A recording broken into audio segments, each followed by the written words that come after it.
out that opinion poll.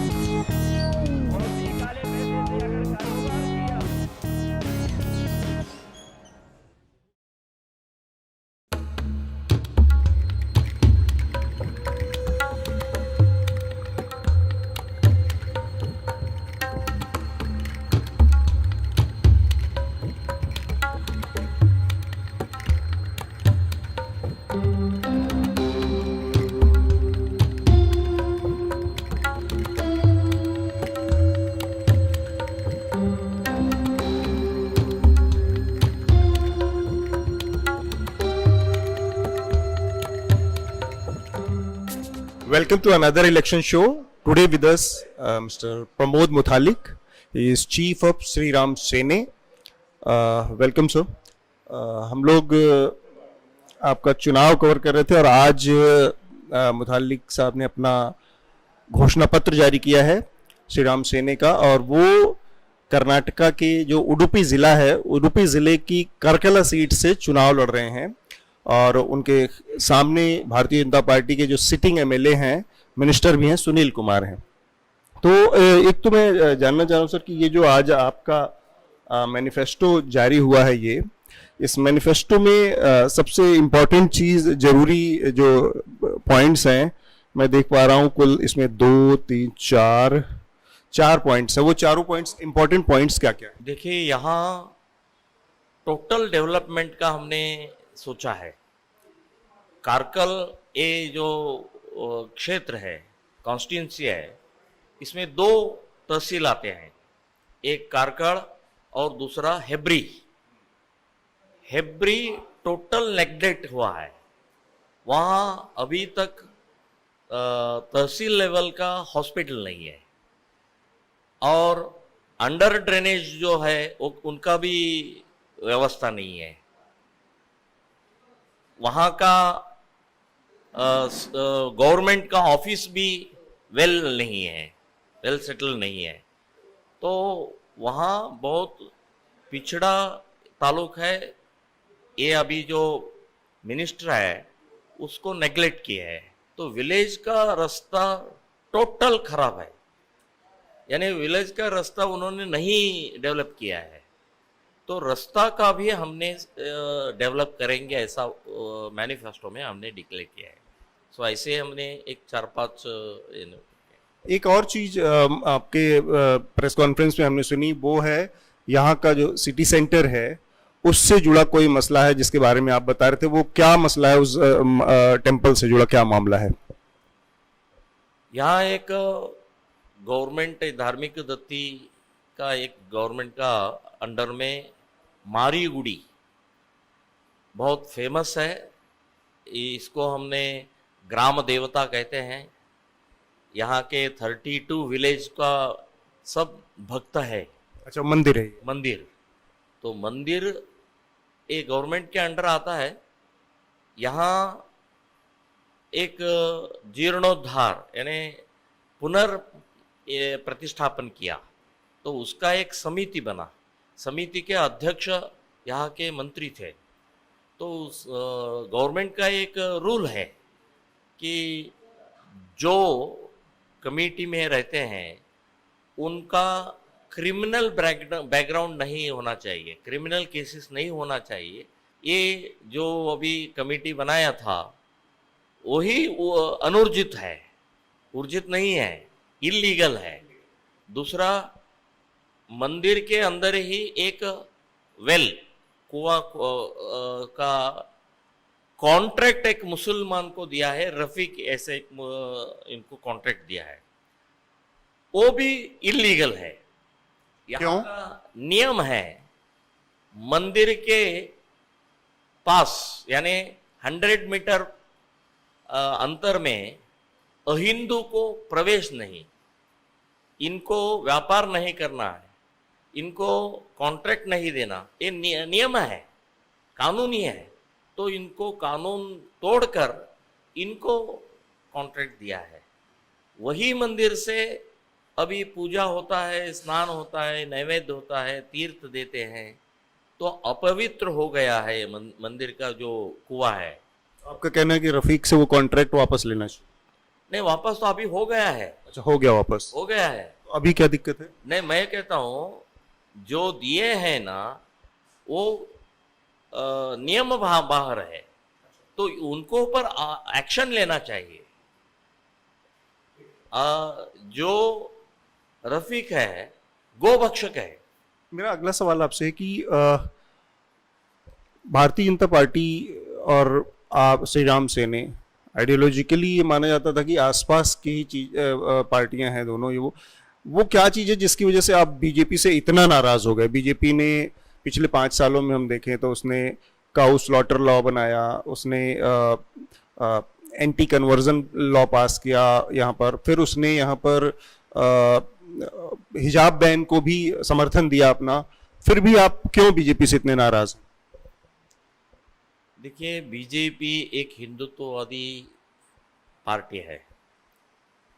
अभी कर्नाटक के BJP में मोर देन 70% कांग्रेस के लोग अंदर घुस गए हैं। तो मोर देन 70% अभी के जो एमएलएज है वो कांग्रेस के हैं। तो कांग्रेस को हिंदुवादी वो नहीं चाहिए। वो अभी जो स्लॉटर गो हत्या निषेध और कन्वर्शन बिल वो लाए हैं, ये सब शो है। अभी भी गौ का हत्या हो रहा है, गोमांस का रफ्त हो रहा है, ये सब अभी भी चल रहा है। अभी भी कन्वर्शन हो रहा है। इलीगल मदरसा, इलीगल जो चर्च बन रहे हैं, इसको नहीं रोक रहे हैं। ये सिर्फ ये हिंदूवादियों को देखने के लिए ये रूल किए हैं। इसके बारे में मैं नाराज हूँ। और एक बात है, कर्नाटक में लगभग 3000 हमारे हिंदू कार्यकर्ताओं पर केसेस है। जो हिंदुत्व काम किए हुए इनके ऊपर केसेस है। रउडी बनाया है, गुंडा एक्ट बनाया है। एक ही केस इन्होंने वापस नहीं लिया है। आप चाहते हैं कि वो सारे केस वापस हों आपके जो कार्यकर्ताओं के ऊपर है? यस, 100%। और वो तो कानून तोड़ने का अपराध है, इसलिए लागू है, तो वो तो कानून कोर्ट के जरिए ही वापस होगा ना अब? देखिए, सिद्धरामैया जब कांग्रेस के मुख्यमंत्री थे उस समय 173 पीएफआई के केस उन्होंने वापस किया है। जिन्होंने देशद्रोही मानकर अभी तो केंद्र सरकार बैन किया है। तो उस समय दंगा करके बहुत फैलाया था, उसका 173 केसेस कांग्रेस वालों ने वापस किया था। मैं कहता हूँ गोरक्षण करने वाले गुंडा कैसे होते हैं?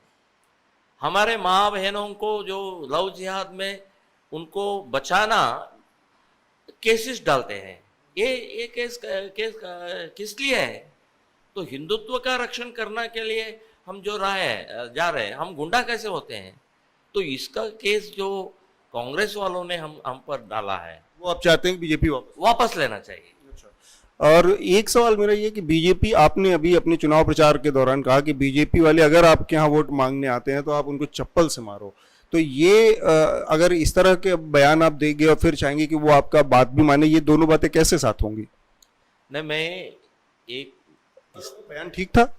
नहीं, मैंने इसलिए कहा था कि मोदी का आदर्श जो है, मोदी का नाम मत लीजिए। आप 4 बार 5 बार 3 बार अब जीत गए हैं, तो वहाँ का क्षेत्र में आप डेवलपमेंट किया है ना, तो डेवलपमेंट के बारे में बताकर आप वोट मांगिए। मोदी का नाम क्यों लेते हो? मोदी इतना आदर्श है, नॉन करप्ट है, हिंदूवादी है, हिंदुओं का इतना सपोर्ट दे रहे हैं, आप नहीं दे रहे हैं। तो आप मोदी का नाम लेना गलत बात है। पर उनके, मोदी जी के कहने पर तो आपको बीजेपी से शामिल करके निकाल दिया गया था 2014 में। वो मोदी जी से कहने के नहीं हुआ है, पार्टी से लिया है। वो क्यों निकाल दिए, वो उनको ही पूछिए उनको। तो आप चाहते हैं कि अगर अभी भी मौका मिले और बीजेपी आपको शामिल करे तो आप बीजेपी का विरोध छोड़ देंगे? विरोध नहीं छोड़ूंगा। गलत जो कर रहे हैं ये गलती है। भ्रष्टाचार जो हो रहा है, करप्शन जो हो रहा है, ये गलत बात है। हिंदू विरोधी जो विचारधारा है, ये गलत बात है। मैं बीजेपी को ही सुधार करना चाहिए। मैं जीतने के बाद बीजेपी ही ज्वाइन कर रहा हूँ। मैं मोदी को ही सपोर्ट कर रहा हूँ, करना है। मोदी ही आदर्श है हमारे।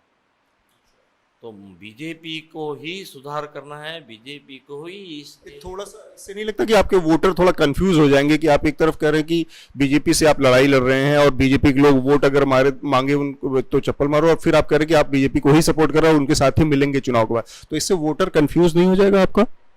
नहीं नहीं, उनको मैं क्लियर कहा हूँ, मैं बीजेपी का विरुद्ध नहीं लड़ रहा हूँ।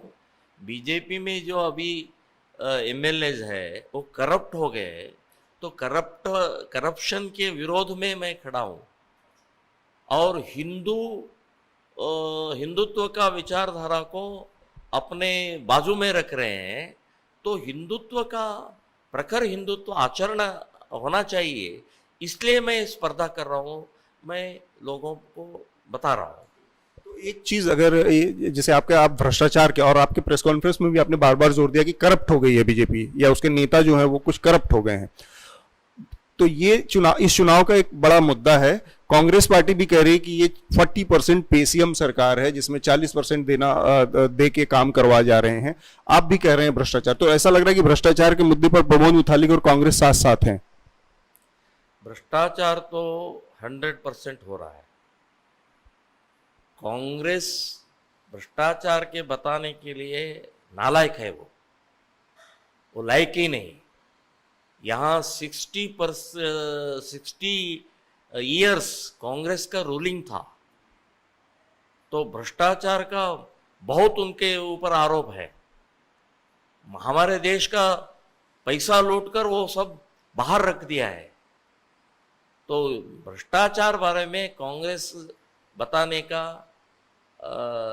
हक ही नहीं है, नैतिकता नहीं है। एक चीज प्रमोद जी मैं जानना चाहता कि करीब 10 साल होने जा रहे मोदी जी प्रधानमंत्री बने, और जब मोदी जी प्रधानमंत्री बने थे तब भी भ्रष्टाचार बहुत बड़ा मुद्दा था। काला धन, ब्लैक मनी बाहर बहुत सारा पड़ा हुआ था, वो बड़ा मुद्दा बना था और मोदी जी को बड़ा सपोर्ट मिला था पूरे देश से। क्यों वो पैसा जो आप बता रहे हैं कि कांग्रेस पार्टी ने छुपा कर रखा है बाहर, वो पैसा मोदी जी क्यों नहीं ला पा रहे हैं? नहीं, मुझे तो मालूम नहीं है, लेकिन कुछ टेक्निकल प्रॉब्लम हो गए उनके। मुझे विश्वास है कि वो भी वापस लाते हैं। और उसके लिए कोई कितना टाइम लगना है? नहीं, मुझे तो मालूम नहीं है, वो टेक्निकल पॉइंट वो उनका जो चल रहा है। लेकिन मुझे विश्वास है एक करप्शन लेस भारत को निर्माण करेंगे। उनका जो स्टेप्स है वो अच्छे स्टेप्स है, ऐसा मेरा अगला सवाल ये है, आपका एक और बयान है कि अगर कोई मुस्लिम लड़का एक हिंदू लड़की को अपने प्यार में फंसा रहा है तो हिंदू लड़कों को 10 मुस्लिम लड़कियों को फंसाना चाहिए। ये बयान किस तरह का है और ये क्यों आपको लगता है कि इस तरह के बयान देने जरूरी हैं? इनको देखिए, अभी द केरल स्टोरी आ रहा है, फिल्म आ रहा है, अभी आ गया है। वही तो दिखा रहे हैं कि हमारे हिंदू लड़कियों को कैसे फंसा रहे हैं, लव जिहाद में फंसाकर आईएसआईएस में ले जा रहे हैं, टेररिस्ट बना रहे हैं, कैसे इनको वैश्या बना रहे हैं।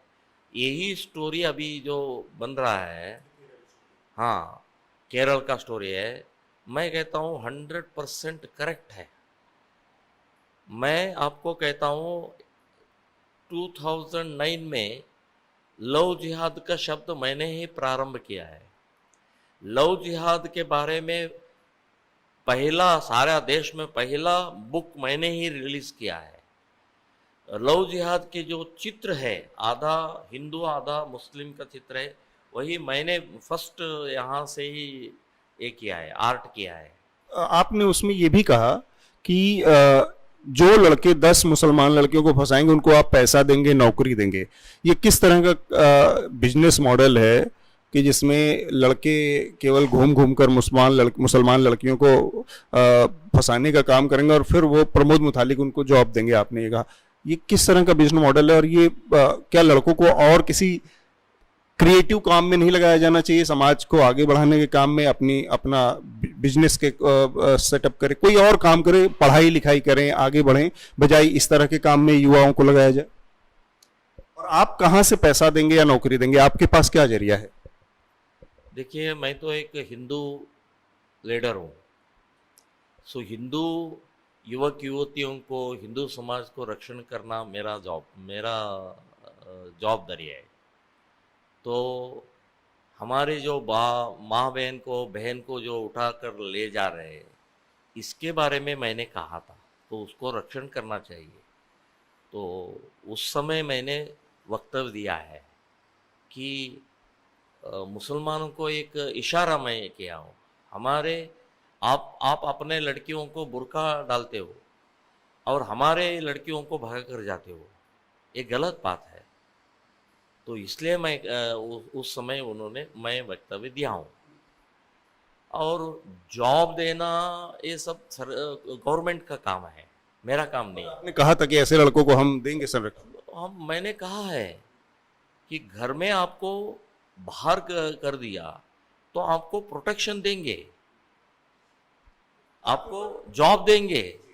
मैं रिक्वेस्ट करूंगा, जो हिंदू इंडस्ट्रीज है, उनको मैं रिक्वेस्ट करूंगा कि हमारे बच्चों को, हमारे लड़कों को आप जॉब दीजिए। आपके ऊपर ये बार बार मतलब आरोप भी है, आप खुद भी इस तरह के बयान देते रहे हैं कि आप मुसलमानों के इतने खिलाफ क्यों हैं, मुसलमानों से इतनी नफरत प्रमोद मुतालिक को क्यों है, ये बात बार बार आती है। आप खुद भी बयान देकर इस बात को साबित करते हैं। क्या होना चाहिए, ऐसा क्या है मुसलमानों का जिसकी वजह से आप एकदम उनके खिलाफ रहते हैं? देखिए, मैं मुसलमान के खिलाफ नहीं हूँ, इस्लाम के खिलाफ हूँ। मुसलमान बहुत अच्छा है, इस्लाम बहुत खतरनाक है, डेंजरस है। तो गो हत्या इस्लाम कहता है, मुसलमान नहीं कहता, इस्लाम कहता है। जनसंख्या बढ़ाना इस्लाम कहता है। और किसी भी कुरान को फॉलो करना इस्लाम कहता है। सुप्रीम कोर्ट ने कहा है अजान का जो प्रार्थना का जो माइक है वो रोकना चाहिए, ऐसा उन्होंने कहा है। फिर भी अभी तक नहीं रोका है, इस्लाम कह रहा है हम फॉलो करेंगे, कुरान से फॉलो करेंगे। तो मैं इसका खिलाफ हूँ, मुसलमान के खिलाफ नहीं। जो देशद्रोही है, जो टेररिस्ट है, जो पाकिस्तानीवादी है, जो बांग्लादेशी है, गोहंतक है, गोभक्षक है, इसको मैंने विरोध कर रहा हूँ। पर ये बात ये तय करेगा कौन टेररिस्ट है, कौन बांग्लादेशी, ये तो तय करेगी कोर्ट कचहरियां, कानून ना अपने से। आपके पास क्या मैकेनिज्म है ये तय करने का, या कैसे आप तय करते हैं कि कौन बांग्लादेशी है, कौन पाकिस्तानी है, या कौन टेररिस्ट है?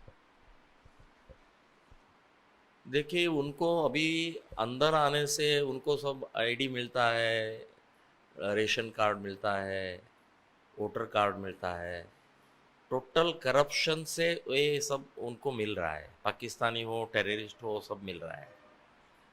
तो मेरा कर्तव्य है, इस देश का मैं एक नागरिक हूँ, मुझे संविधान ने हक दिया है।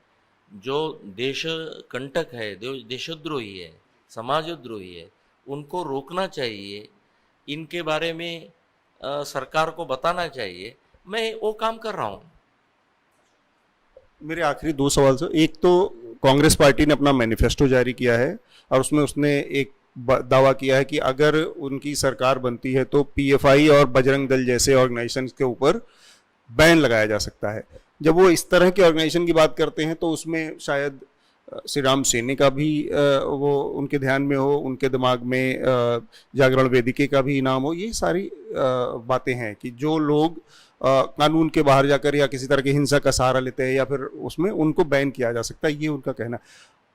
आपका इस पर क्या रुख है कि इसका बजरंग जो कांग्रेस पार्टी कर रही है वो ठीक है, गलत है? आप लोग इसका विरोध करेंगे या बजरंग दल पर विरोध, अगर वो लगा रहे हैं बैन तो ठीक बात है? ये अभी मैनिफेस्टो में उन्होंने जो बजरंग दल का बैन करते हैं ऐसा उन्होंने उल्लेख किया है, ये खंडनीय है। मैं विरोध करता हूँ, ये गलत बात है, अक्षम्य अपराध कर रहे हैं। बजरंग दल ये कोई टेररिस्ट ऑर्गेनाइजेशन नहीं है। बजरंग दल के कार्यकर्ता कोई मर्डर नहीं किया है। बजरंग दल एक देशभक्त संगठन है, एक धार्मिक संगठन है। युवकों को एक अच्छा नागरिक बनाना ऐसा एक है। गौमाता को रक्षण करने वाला बजरंग दल है। लव जिहाद से छुड़ाने के लिए काम कर रहे हैं। ऐसे क्रिश्चियनों का जो कन्वर्शन हो रहा है उसको रोकने के लिए ही काम कर रहे हैं। मैं कहता हूँ ये गलत बात है। एक हिंदू विरोधी नीति है।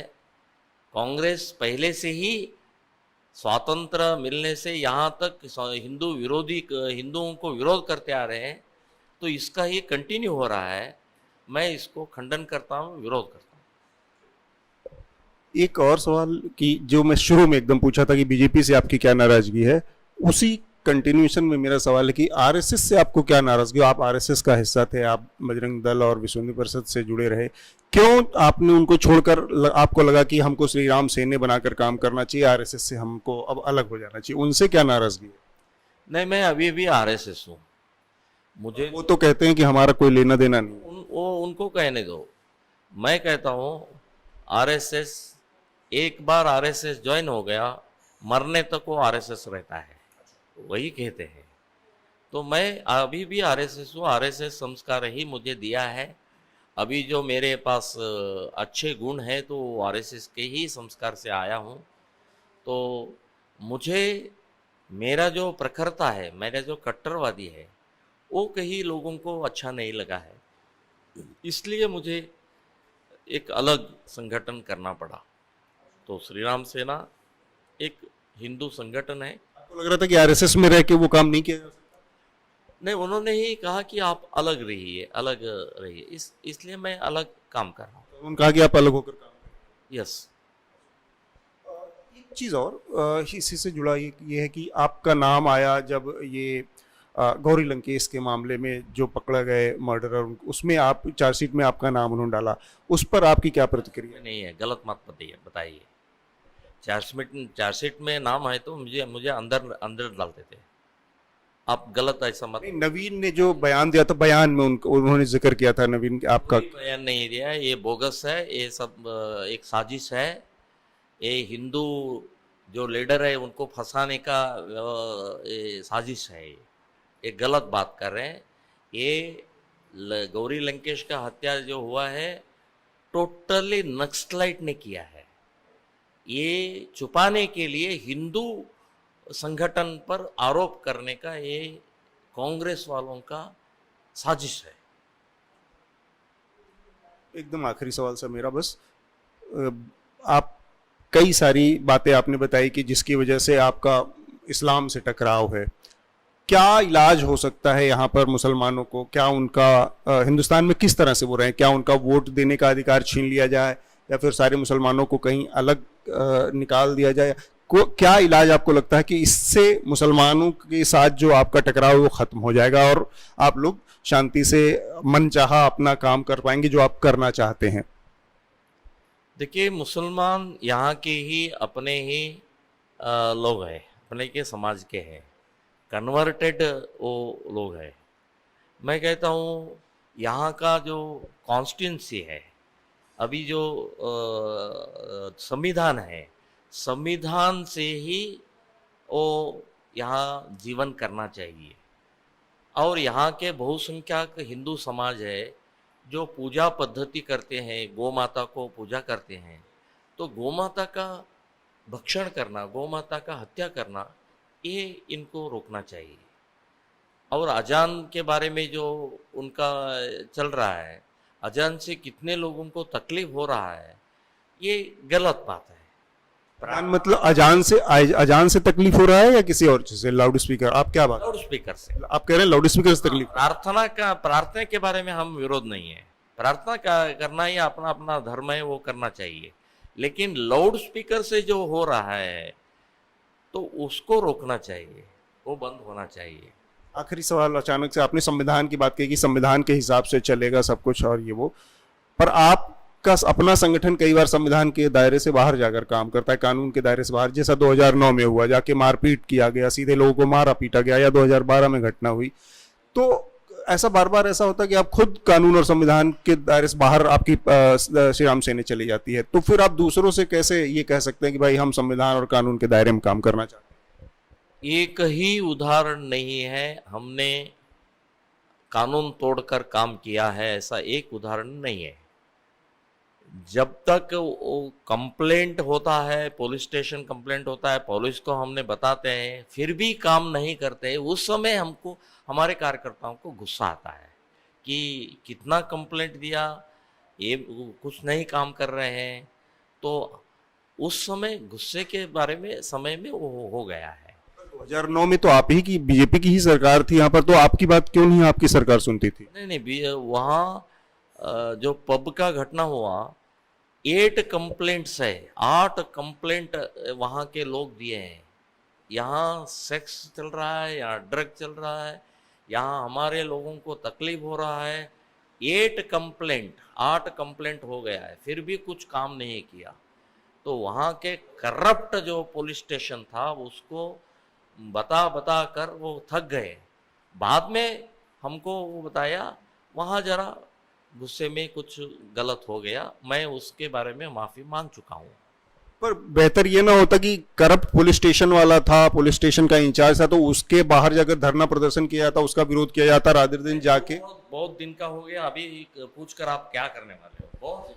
चलिए, हमसे बातचीत करने के लिए प्रमोद जी बहुत बहुत शुक्रिया। यस, धन्यवाद। Thank you. ऐसी ही जनता से जुड़ी खबरें अगर आप देखना चाहते हैं, अगर आप चाहते हैं कि मीडिया आज़ाद होकर बिना किसी दबाव के काम करे, तो न्यूज़ लॉन्ड्री को सब्सक्राइब करें और गर्व से कहें, मेरे खर्च पर आज़ाद है खबरें।